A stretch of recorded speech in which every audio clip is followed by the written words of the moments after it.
Good morning dear student. Today we will start the next unit, that is electrochemistry.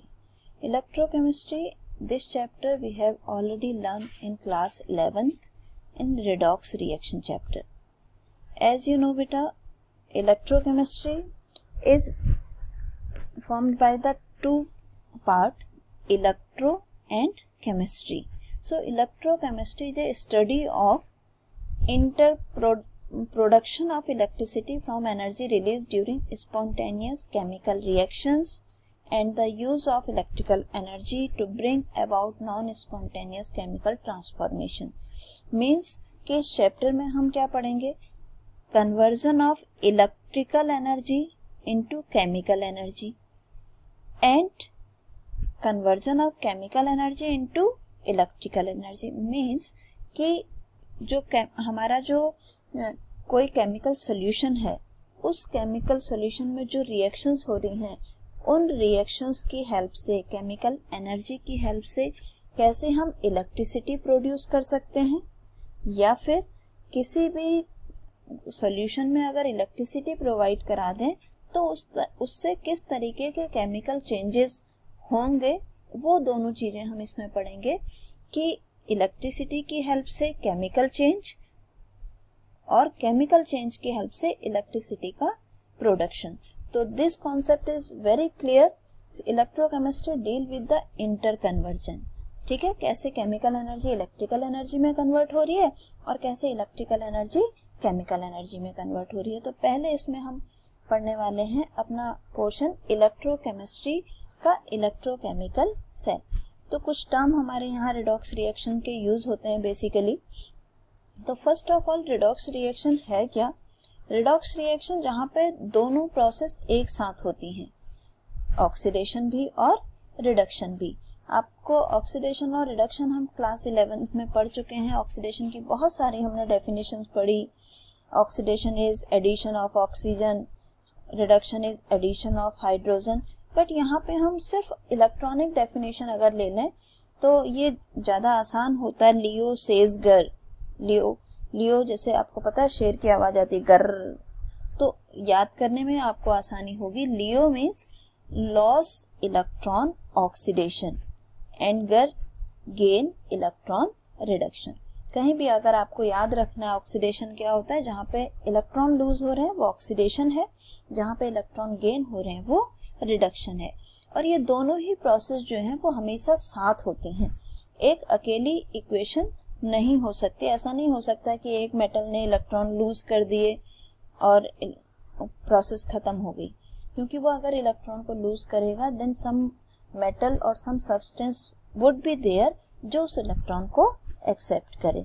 तो ये redox reaction हमने class 11th में भी पढ़ी थी. एक इलेक्ट्रॉन रिलीज कर रहा है तो दूसरा उस इलेक्ट्रॉन को एक्सेप्ट करता है. तो यहाँ पे हम इन रिडॉक्स रिएक्शन का यूज कैसे करेंगे इलेक्ट्रिसिटी को क्रिएट करने में, इलेक्ट्रिसिटी जनरेट करने में, वही चीज यहाँ पे हम पढ़ेंगे. जिसके लिए हम थोड़ा पहले एक बार दोबारा से मैं आपको रिमाइंड करा दूं, हाफ रिएक्शंस हम पढ़ते हैं. आपको बैलेंसिंग याद होगी तो हमने क्या किया था, आयनिक इक्वेशन में हम हाफ इक्वेशन लिखते थे. तो वो यहीं पे वही चीज मैं आपको रिपीट कर रही हूँ, ऑक्सीडेशन हाफ रिएक्शन. एक मेटल कन्वर्ट हो रहा है, Zn convert into Zn+2, 2 electron lose किए इसने. तो ये जो इतना सा पार्ट है that is known as oxidation half reaction. Similarly जैसे ये आपने इसको एक जिंक की प्लेट है, आपने एक जिंक सोल्यूशन में उसको डाल दिया, तो जिंक का जो मेटल है वो 2 इलेक्ट्रॉन को रिलीज करेगा, Zn+2 में कन्वर्ट हो जाएगा. सिर्फ इतनी सी process that is known as oxidation, और रिएक्शन को हम कहेंगे oxidation half reaction. Similarly reduction half reaction.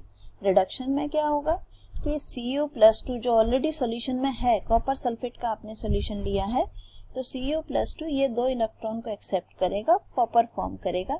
देखिए जैसे यहाँ पे आपको बिल्कुल क्लियरली दिख रहा है, ये Zn की प्लेट है, इसको हमने किस में डाला, कॉपर सल्फेट के सॉल्यूशन में.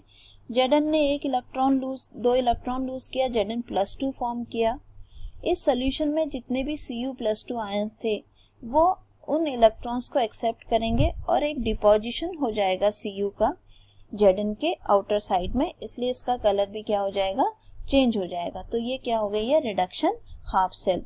जैसा आपको दिख ही रहा है कि दोनों इक्वेशंस जो हैं वो एक साथ फॉलो हो रही हैं, जिंक का ऑक्सीडेशन और कॉपर का रिडक्शन। तो हम कह सकते हैं कि जिंक को अगर आप कॉपर सल्फेट में डाल देंगे तो रिडॉक्स रिएक्शन होगी, ठीक है। और इसी को हम किस तरीके से यूज करें कि हमारा जो सेल है वो काम कर सके। तो ये आपको एक सेल का फॉर्मेट दिखाया है, क्लास 11th में हमने डैनियल सेल करके एक पढ़ा था, उसी को यहाँ पर मैं एक बार दोबारा से रिवाइज कर देती हूँ, ठीक है। तो इसमें आप देखिए ओवरऑल रिएक्शन हमारी क्या आ गई, Zn plus Cu plus 2, this gives Zn plus 2 and Cu, ठीक है। अब यहाँ पे हम क्या करेंगे, देखिए यहाँ पे एक हमने कंटेनर लिया है, इस कंटेनर में हमने जिंक की प्लेट ली है, ठीक है। जिंक की प्लेट को हमने डिप किया है उसी के सॉल्यूशन में, ZnSO4 में। कोई भी सॉल्ट हो सकता है लेकिन होना किसका चाहिए, जिंक का। इसी तरीके से दूसरा एक कंटेनर लिया, उसमें हमने कॉपर की प्लेट ली है और कॉपर की प्लेट को हमने कॉपर के ही सॉल्यूशन में डाला है, copper sulphate, copper nitrate, copper chloride, कोई भी सॉल्यूशन हो बट कॉपर का होना चाहिए, ठीक है। तो इसमें जिंक एनोड और कॉपर कैथोड दोनों को हमने वायर के थ्रू अटैच कर दिया। यहाँ पर एक बल्ब हमने लगा दिया चेक करने के लिए कि इलेक्ट्रिसिटी फ्लो भी हो रही है या नहीं। यहाँ पे हम वोल्ट मीटर यूज कर सकते हैं वोल्टेज नापने के लिए, यहाँ पे हम एमीटर यूज कर सकते हैं करंट नापने के लिए, या यहाँ पे हम गैल्वेनोमीटर भी यूज कर सकते हैं जो सिर्फ डिफ्लेक्शन शो करेगा, सिर्फ ये बताएगा कि इलेक्ट्रिसिटी फ्लो हो रही है या नहीं हो रही है। अगर नल डिफ्लेक्शन आता है तो इसका मतलब इलेक्ट्रिसिटी फ्लो नहीं हो रही है, या फिर किस डायरेक्शन में फ्लो हो रही है वो भी गैल्वेनोमीटर बताता है, ये आपको फिजिक्स में आप पढ़ ही रहे हैं। और एक हम इन्वर्टेड यू शेप की ट्यूब लेते हैं इस तरीके से, जिसको हम कहते हैं सॉल्ट ब्रिज। क्लास 11th में भी हमने पढ़ा है ये सॉल्ट ब्रिज क्या होता है। एक यू शेप की हमने ट्यूब ले ली और इसमें हमने क्या किया, एक सॉल्वेंट फिल कर दिया NaSO4, जैसे यहाँ Na2SO4 फिल किया गया है, और इस दोनों साइड से इसको हम क्या करते हैं, कॉटन प्लग से बंद कर देते हैं। ये पूरा का पूरा जो अरेंजमेंट आपका बना है इसको हम कहते हैं इलेक्ट्रोकेमिकल सेल, ठीक है। सॉल्ट ब्रिज का फंक्शन भी हमें पता है, सॉल्ट ब्रिज क्या काम कर रहा है, एक तो सर्किट कंप्लीट कर रहा है, दूसरा काम क्या कर रहा है, इलेक्ट्रिकल न्यूट्रलिटी को मेंटेन कर रहा है। इसको अभी आगे हम पढ़ते हैं, थोड़ा सा पहले टर्म्स को एक बार हम देख लें कि क्या क्या टर्म्स यूज हो रहे हैं। पहला टर्म यूज हो रहा है इलेक्ट्रोड। इलेक्ट्रोड जनरली क्या होता है, मेटल की स्ट्रिप्स होती हैं, वायर जो कि कनेक्टेड होते हैं बाहर आउटर साइड में, वायर के थ्रू कनेक्ट होते हैं। इलेक्ट्रोड को हम डिप करते हैं किसी भी सॉल्यूशन में, किसी भी मेटल के हो सकते हैं। फिर आया सॉल्ट ब्रिज, ये क्या है, एक यू शेप की ट्यूब है जिसमें एक जेल परमिटेड जेल होता है। क्योंकि आप इन्वर्टेड रखोगे, अगर जैसे ही सॉल्यूशन डालोगे तो क्या होगा, सॉल्यूशन तुरंत निकल जाएगा, तो उसमें हम एक जेली लाइक सब्सटेंस पहले फिल कर देते हैं। अगर बेसिकली यूज होता है, अगर एक जेल का नाम है, ठीक है, उस जेल को फिल कर देते हैं और फिर उसमें हम सॉल्यूशन भरते हैं। NaNO3 का भर लेते हैं, Na2SO4 का भर लेते हैं, तो ऐसे सॉल्यूशन उसमें फिल किए जाते हैं। फिर आया एनोड और कैथोड। ये दोनों डेफिनेशन बच्चों आपके माइंड में बिल्कुल क्लियर होनी चाहिए। Anode is the electrode where oxidation takes place, क्योंकि बहुत ज़्यादा आप लोगों को कन्फ्यूजन होता है कि एनोड पॉजिटिव होता है, कैथोड नेगेटिव होता है। तो पॉजिटिव नेगेटिव वाला कॉन्सेप्ट दिमाग से निकाल दो, सिर्फ इतना ध्यान रखेंगे कि एनोड ऑक्सीडेशन, कैथोड रिडक्शन, ठीक है। मैंने आपको क्लास 11th में लोन वाला कॉन्सेप्ट भी बताया था, LOAN, left oxidation anode and negative electrode. तो जहां भी ऑक्सीडेशन हो रहा है उसको हम क्या कहेंगे, एनोड, और जहां पे रिडक्शन होता है उसको हम कहते हैं कैथोड, ठीक है, क्लियर। अब इसके बाद नेक्स्ट हम आते हैं इलेक्ट्रोकेमिकल सेल एक्चुअली है क्या। 11th में पढ़ चुके हैं, फिर भी एक बार इलेक्ट्रोकेमिकल सेल क्या होता है। बेसिकली दो इलेक्ट्रोड, दो हम कंटेनर लेते हैं, दोनों कंटेनर में इलेक्ट्रोड लेते हैं, दो कंडक्टर होने चाहिए। इलेक्ट्रोड लेंगे और उनको सुटेबल इलेक्ट्रोलाइट में हम इमर्स करके रखेंगे, ठीक है। For electricity to flow, electricity flow होने के लिए क्या क्या होना चाहिए? पहला कि दोनों electrode must connected externally by means of conductor, दोनों इलेक्ट्रोड को बाहर से हम किसके थ्रू कनेक्ट कर देंगे? वायर के थ्रू। The two solutions are in contact with permit movement, और जो वो दो सॉल्यूशन अलग अलग हमने लिए हैं वो भी एक दूसरे के कांटेक्ट में आने चाहिए। कैसे आएंगे? वो कांटेक्ट में आएंगे अगर हम सॉल्ट ब्रिज यूज करेंगे तो, ठीक है। तो ये एक बिल्कुल आपका गैल्वेनिक सेल का एग्जांपल, यहाँ पे देखिए हमने क्या किया है, एक कंटेनर लिया है, कंटेनर में हमने जिंक का मेटल रॉड डाला और इसमें हमने ZnSO4 डाल दिया। मैं आपको एक दूसरा ये डायग्राम इसलिए बता रही हूँ कि हर बार ऐसा जरूरी नहीं होता है कि हम सॉल्ट ब्रिज यू शेप का ही यूज करें, हम इसी को ऐसे भी यूज कर सकते हैं। तो हमने क्या किया, Zn को ZnSO4 में डाला, कॉपर को कॉपर SO4 में डाल दिया, ठीक है। बीच में हमने क्या लिया, देखो बेटा, पोरस पार्टीशन। ये पोरस पार्टीशन मीन्स ये क्या करेगा, अलाउ करेगा कुछ सॉल्वेंट पार्टिकल्स के मूवमेंट को, ठीक है। और ये पोरस पार्टीशन को हम फिल करेंगे, ये सॉल्ट ब्रिज है एक्चुअली, ठीक है। फिल करेंगे इसको हम किससे? Na2SO4 या फिर NaNO3 से। यहाँ पे रिएक्शन हुई Zn+2 और 2 इलेक्ट्रॉन।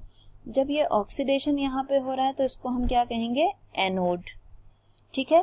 क्योंकि जब इसमें से इलेक्ट्रॉन रिलीज हो गए तो ये कैसा हो गया? इलेक्ट्रॉन रिच हो गया, तो एनोड क्या हो गया? Negatively charge.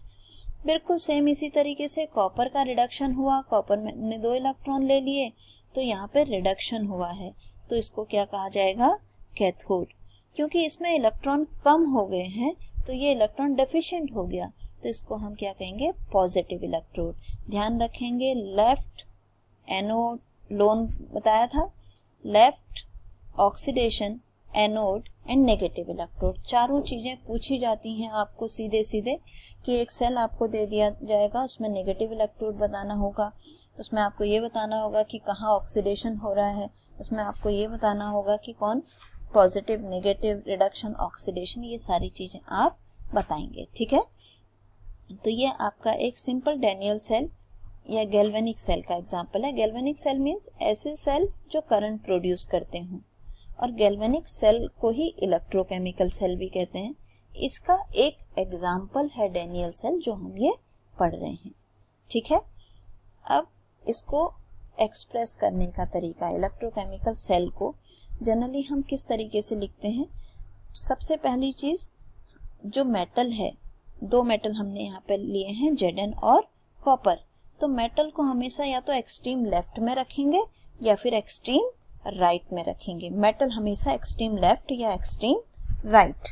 एक वर्टिकल लाइन हम यहाँ पे लगाएंगे, ये इंटरफेस को शो करता है, मीन्स सॉलिड किस में इमर्स है? लिक्विड में। Zn एक इंटरफेस लाइन, Zn2 इसको हम पढ़ते हैं Zn2 Zn+2, ठीक, या Zn in Zn+2, ठीक है। Zn+2 क्या है? सोल्यूशन है, तो इसका कंसंट्रेशन हम ब्रैकेट में लिखते हैं, यहाँ पे कुछ भी हो सकता है, मोलरिटी अलग अलग हो सकती है। फॉर जनरलाइजेशन 1 मोलर लिया है। फिर लिए हैं 2 वर्टिकल्स लाइन, ये 2 वर्टिकल लाइन जो हैं ये शो करते हैं किसको? सॉल्ट ब्रिज को। फिर हमारा सेकंड इलेक्ट्रोड आ गया, सेकंड क्या है? कॉपर सोल्यूशन और इसका कंसंट्रेशन, ठीक है। तो हमेशा हम ये जो सेल लिख रहे हैं, सेल को लिखने का तरीका क्या है कि ऑक्सीडेशन सेल हमेशा कहाँ लिखा जाएगा? लेफ्ट साइड पे, रिडक्शन सेल हमेशा लिखा जाएगा राइट साइड पे, लेकिन ध्यान रखेंगे कि मेटल हमेशा एक्सट्रीम कॉर्नर पे होंगे, ठीक। उसी तरीके से एक दूसरा एग्जांपल है PtH2, ये हाइड्रोजन इलेक्ट्रोड है बेसिकली, ये इसको हम अभी आगे पढ़ लेंगे। तो electron flows from anode to cathode, electron कहाँ से कहाँ जाएंगे? इलेक्ट्रॉन, ये देखिए जैसे पिछले वाले इसमें, अब यहाँ ये इलेक्ट्रॉन रिच हो गया तो इलेक्ट्रॉन कहाँ से गए? जिंक से कॉपर की तरफ जाएंगे, तो हमेशा एनोड से किधर की तरफ जाएंगे? कैथोड की तरफ। करंट की डायरेक्शन क्या हो जाएगी? करंट की डायरेक्शन अपोजिट, तो करंट हमेशा कैथोड से एनोड फ्लो होगा और इलेक्ट्रॉन का फ्लो हमेशा एनोड से कैथोड होगा, ठीक है बेटा। आज के लिए इतना आपका बहुत है, इससे आगे हम कल पढ़ेंगे, ठीक है। Thank you.